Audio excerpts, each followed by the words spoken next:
In several communities across the world, animal waste is turned into fuel. For example, in the Gobi Desert, due to the scarcity of trees, Mongolians burn dried dung from cows, yaks, camels, sheep, and goats for heating and cooking purposes, as it produces long-lasting clean and smokeless flames. Historically, even Genghis Khan's army relied on this type of fuel for stealthy fires during military campaigns. Across Asia, rice husks are turned into fuel bricks. This happens again in locations where materials to burn are scarce. While on the other hand, rice husk waste is present in large quantities because these are large agricultural areas.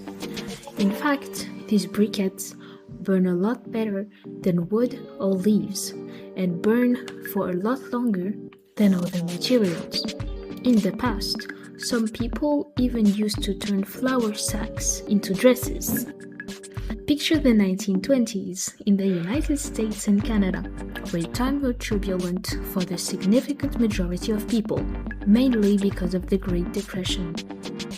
While some women were able to afford the newest fashions, most women, especially those living in rural areas, had to make do with what little they could afford and transform what they had. And, obviously, throughout history and across the world, food waste is typically turned into compost, which is a mixture of ingredients used as plant fertilizer and also to improve soil.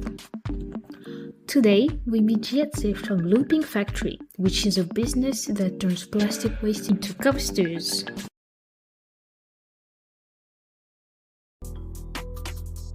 So first of all, just wanted to ask you whether you can describe your product. So we're a circular mini factory. We recycle local plastic waste into reusable coasters that we sell to decoration shops, but also we sell them to breweries. They can give them to their local cafes, and that's like a better solution for the single-use carton that are getting used and getting thrown away each time they're getting used. Is the looping referring to the fact that it's somewhat circular? Yeah, exactly.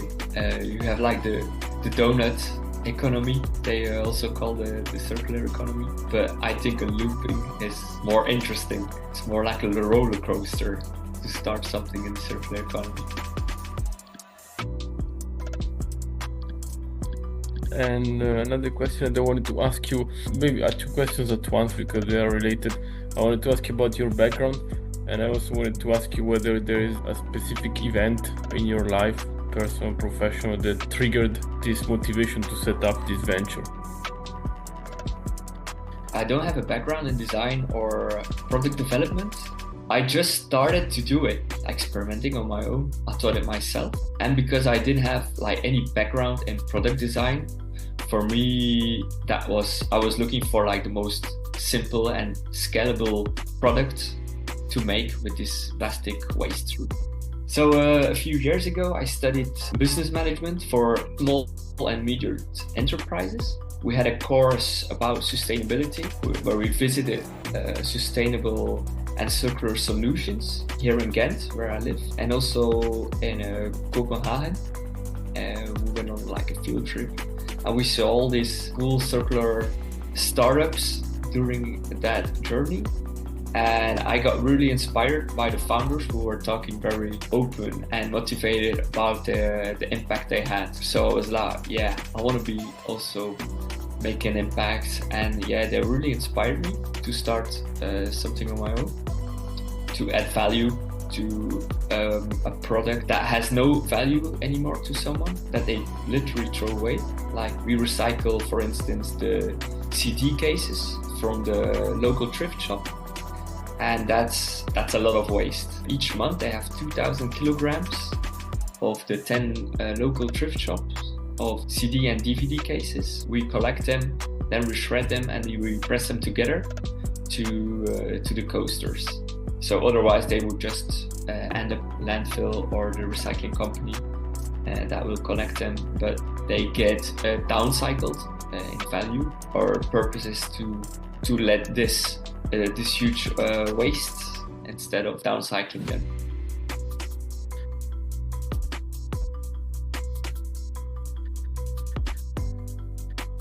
Relating to the product that you say you try to focus on something simple, I guess you say it's simple because it's flat, right? It's a flat design, as opposed to something three-dimensional with curves.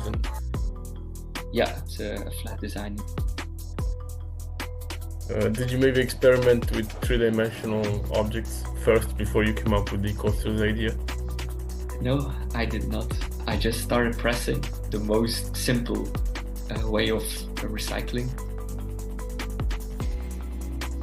Why would people prefer your coasters made of recycled plastic instead of purchasing the regular coasters? Besides being concerned about the environment, plastic pollution, all that, are there, for example, any governmental constraints or any penalties, for example, for businesses, bars, that do not go towards this direction?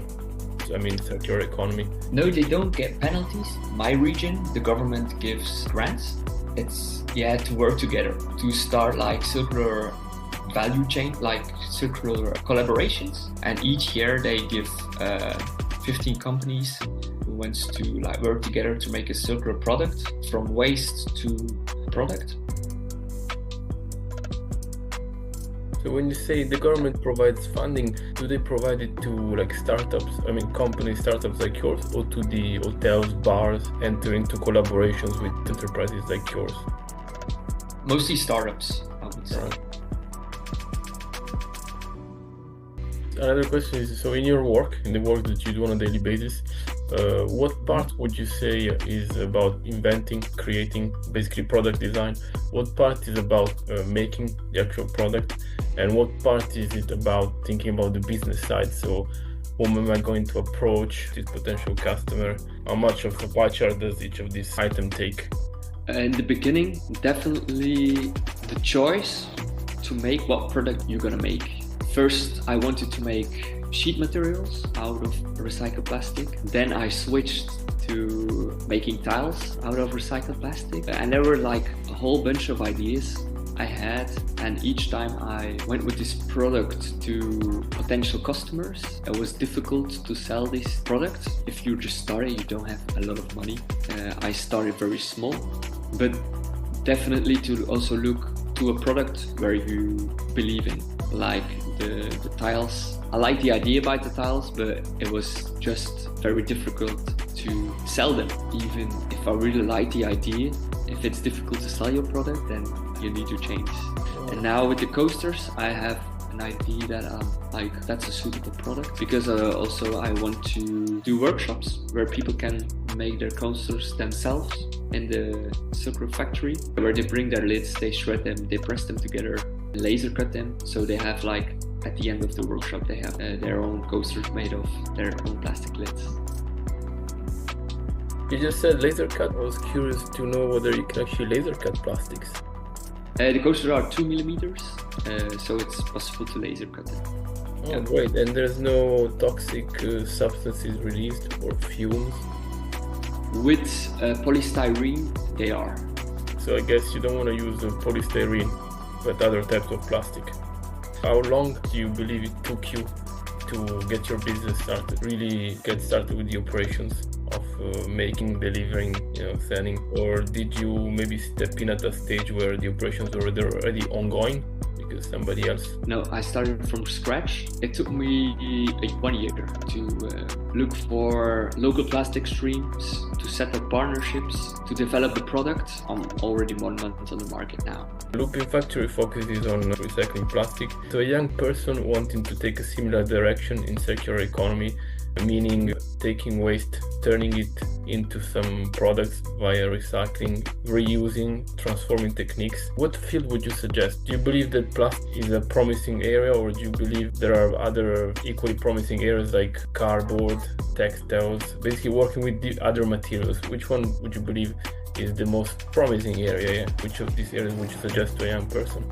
I think it really depends on what material you like to work the most with. Also the thrift shops I go to where I collect these unsold CDs. They also have a lot of textile waste, but that doesn't really it's also a very big problem, but this sector doesn't trigger me. I think as a designer or maker, when you focus on one material, one waste stream that you like to see a difference in, that's I think it's personal. Okay, what happens afterwards? So when your recycled coasters are thrown away? Well, the dream is to have a take-back system for the coasters where people can just bring them back to the factory, and so where we can shred them again and melt them again into new coasters. So here in Belgium we have a bin only for plastic waste only. It goes to recycling.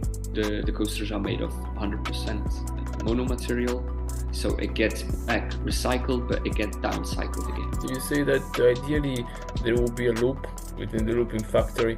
Products that are thrown away are taken back to the factory and recycled. So you're implying that the recycled plastic can be recycled. How many times then? If you keep the same product, imagine one coaster, you shred it, you press it together, you can do it 50 times. This was our interview with Jetse from Looping Factory, a company based in Ghent, Belgium, that transforms plastic waste into coasters that are sold to customers including bars and restaurants.